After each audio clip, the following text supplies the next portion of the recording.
Nessa questão, nós vamos usar a propriedade representada a seguir. Se eu tenho uma circunferência e eu traço dois segmentos tangentes que se encontram em um ponto externo, então eu tenho aqui um segmento que tangencia a circunferência, um outro segmento que tangencia a circunferência. Aqui nós temos o ponto de tangência que eu vou simbolizar pelo meu B. Esse aqui é o nosso A. E esse ponto que aparece aqui é o nosso C. O que a propriedade diz? Se a partir de um ponto eu traço duas tangentes, os segmentos formados por esse ponto até o meu ponto de tangência são segmentos congruentes.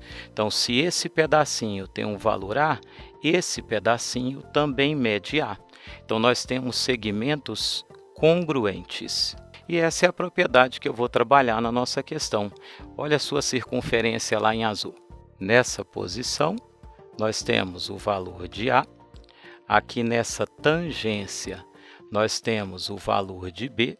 Nesse outro ponto de tangência, nós temos o C. Mas a questão afirma que a medida que vai de A até esse valor B, ele vale 20. Usando a propriedade, a distância que vai desse A a C também vale 20. Mas cada um desses pedaços foi dividido em duas partes, onde esse ponto de tangência ele chamou de Q, esse ponto que aparece aqui é o Pzinho e esse representa o nosso R.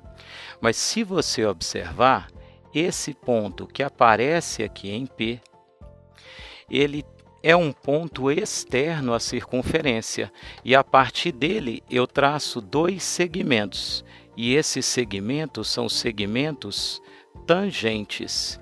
E se eles são segmentos tangentes, eles são congruentes. Esse pedacinho é o mesmo desse. Se aqui eu tenho M, nessa posição eu tenho M. Essa primeira parte eu vou representar como sendo x. Então, o nosso x mais M vale exatamente o segmento AB, que vale 20. Em contrapartida, o ponto R, ele também é um ponto externo, e a partir dele eu traço duas tangentes. Nós temos esse pedacinho, bem como esse pedacinho. Essa parte eu vou chamar de N, então esse pedaço também vale N. E o que sobra para essa posição, vou representar pelo Y. O que nós percebemos é que o valor de Y mais o nosso N também vale 20.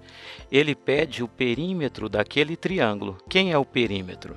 Perímetro simboliza a soma dos lados desse triângulo. O que nós vamos fazer é determinar essa soma. O nosso perímetro vai ser o nosso x mais o m mais o n mais o y. Mas as relações que nós determinamos diz que o x mais m vale 20 e o valor desse n mais y também vale 20. Então, o perímetro do triângulo vale 40. Alternativa B.